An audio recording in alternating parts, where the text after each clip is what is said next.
Desde cedo, os livros devem fazer parte da vida infantil.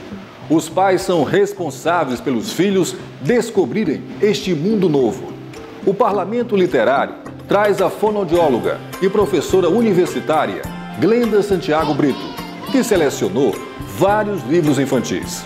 Ela e a filha Beatriz, de 10 anos, interpretam um trecho de um livro que leva esperança para muita gente. Então é um prazer estar aqui falando sobre livros infantis. Eu tenho duas filhas, uma de 9 anos e uma de 5 anos. E eu sempre me preocupei desde o nascimento de estar fazendo essa estimulação para elas com livros interessantes. O primeiro livro que eu trouxe para conversar um pouquinho é um livro chamado Dorina Viu, que é um livro super interessante de uma autora fonoaudióloga, né, doutora em linguística e inclusive conhecida minha.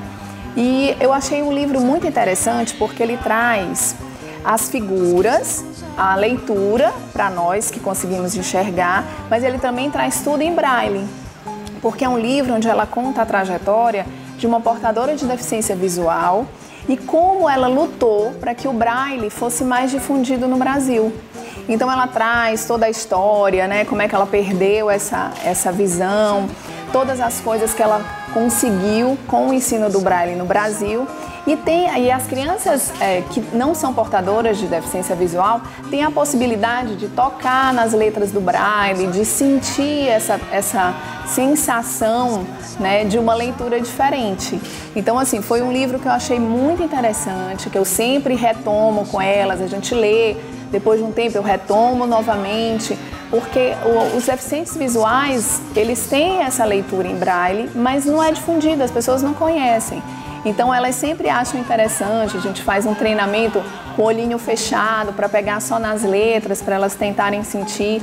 Então é um livro que eu recomendo porque eu acho que traz, né, a questão da inclusão assim muito claramente, de uma maneira interessante. Levava uma vida sossegada. Outro livro que eu quero destacar foi um livro que eu ganhei de uma pediatra amiga minha, que os filhos dela, que hoje são adultos, eram apaixonados por esse livro. E a gente conversando sobre livros infantis, ela citou esse livro, que é A Casa Sonolenta. E esse livro é um livro muito dinâmico, muito engraçado, porque na Casa Sonolenta todos estavam dormindo. E à medida que a história vai acontecendo, né, todos os integrantes da casa estão dormindo, mas graças a uma pulga que picou o ratinho e o ratinho picou o gato, e aí as figuras do livro vão acordando, né, de uma maneira bem engraçada, bem dinâmica, e ele faz como se fosse uma poesia, ele vai repetindo numa situação mesmo assim de prosa, que eu achei super interessante. E no final da Casa Sonolenta, todo mundo consegue acordar e eles não estão mais dormindo no quarto, e sim lá fora, aproveitando o sol, aproveitando todas as coisas, né, que eles têm disponíveis dentro da casa deles, e todos muito felizes. Então é um livro também que as minhas filhas adoram, que a gente sempre retoma, né, ele tem uma dinâmica bem engraçada e elas adoram. Assim, é um livro que realmente eu acho bem interessante também. Quando o inverno chegar.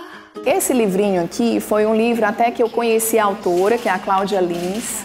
Ela é repórter lá em Maceió e também é autora de livros infantis. E Os Três Porquinhos do Agreste traz a história clássica dos Três Porquinhos, só que contada de maneira diferente.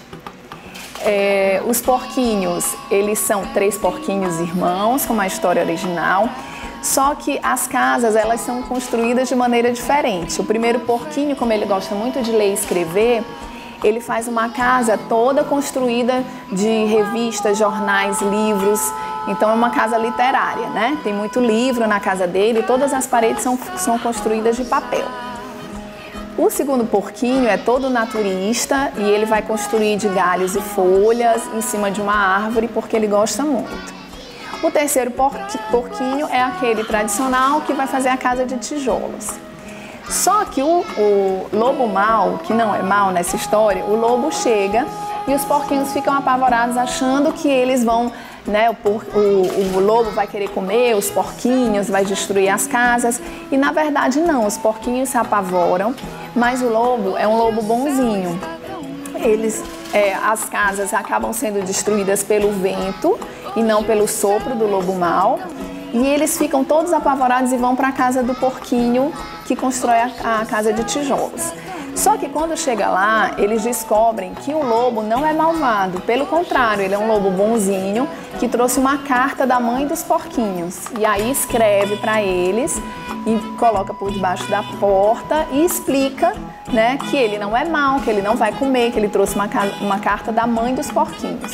Os porquinhos ficam com muita vergonha de ter julgado o lobo sem conhecê-lo, convidam para morar juntos e todos no final do livro constroem uma casa de tijolos maior, onde todos vão morar juntos, 3 porquinhos e o lobo que não é mau.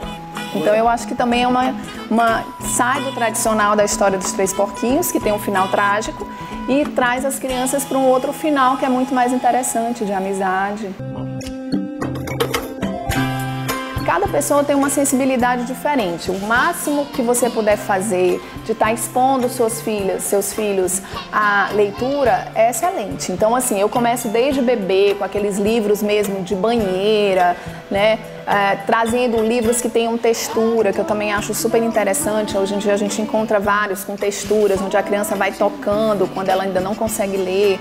Livros em alto relevo, livros que têm sons. Então eu também compro muito livro assim interessante para elas, para despertar esse lado da leitura, né? A minha filha caçula, ela ainda não lê, mas ela acha que ela lê. Então ela senta, ela abre o livro, ela diz: não fala alto porque agora eu tô lendo.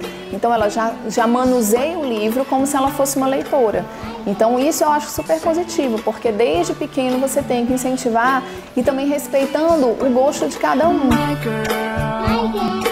Hoje em dia a gente vê muitas crianças que têm distúrbio de leitura escrita, dislexia, dificuldade de aprendizagem, que são crianças que na verdade tiveram pouco estímulo, né, na primeira infância, e às vezes vão até para escolas deficientes que não dão um estímulo adequado, né? Crianças que são marginalizadas, crianças que são rotuladas. Então eu acho que ao primeiro sinal que os pais percebam que essa criança não tem um aprendizado facilitado em relação à leitura escrita, o primeiro passo é tentar ver o que tem, né, por trás dessa dificuldade. Se é uma dificuldade visual, se é uma dificuldade auditiva, se tem uma alteração neurológica. Então, não deixar que essa criança seja rotulada e tenha dificuldades e crie alterações psicológicas com 9, 10 anos, né, fazer um diagnóstico precoce o mais cedo possível para que ela possa entrar, né, numa terapia ou com fonoaudiólogo, ou com terapeuta ocupacional, ou com pedagogo, né, para quem esse paciente foi indicado, e que ela consiga superar as dificuldades antes do período de leitura escrita. Porque o que acontece é que os pais vão deixando hoje em dia com essa, não tenho tempo, né, não consegue perceber as alterações do filho, e isso vai virando uma bola de neve e vai trazendo consequências muito sérias para a vida dessa criança. Eu acho que a visão dos pais, essa presença, né, tentar participar da vida do filho e perceber as coisas, eu acho que é essencial. No interior de São Paulo, lá longe, bem no meio do mato, onde os pássaros cantam todas as manhãs e o ar é puro, vivia uma menina esperta e sonhadora chamada Dorina. Sempre acordava bem cedinho, às 6 horas da matina, bem na hora que o galo cantava. Acorda, Dorinha! O dia começava cedo, porque havia muitas brincadeiras para serem brincadas. Pular corda, chutar bola, correr atrás da pipa, subir em árvores, comer as frutinhas, jogar bolinhas de gude. Assim o tempo foi passando e a menina Dorina foi brincando de inventar e de ser feliz, com coisas bem simples. Porque criança precisa de bem pouco para ser feliz. Um pouco de sorriso, um pouco de paciência, abraços, beijos e amor. E a menina Dorina foi aprendendo um pouquinho de cada coisa gostosa que a vida tem. Ela cresceu adorando ver o colorido das coisas. Mas um dia, Dorina acordou e não viu mais nada. Seu mundo ficou escuro. No começo, ela ficou muito triste, mas depois resolveu não desistir e reagiu. Sabe o que ela fez? Descobriu que a gente pode ver com outras partes do corpo também. com os dedinhos, por exemplo. Porque com eles a gente pode sentir. E a Dorina resolveu dividir isso com todo mundo. Sabe como? Quando ela cresceu, tornou-se professora, fundou uma biblioteca para ensinar as pessoas, porque ler é muito bom. E também para fazer livros para os cegos. Trecho do livro Dorina Viu, de Cláudia Coates. É primavera. Te amo. É primavera. Te amo. Meu amor, trago esta rosa. Trago esta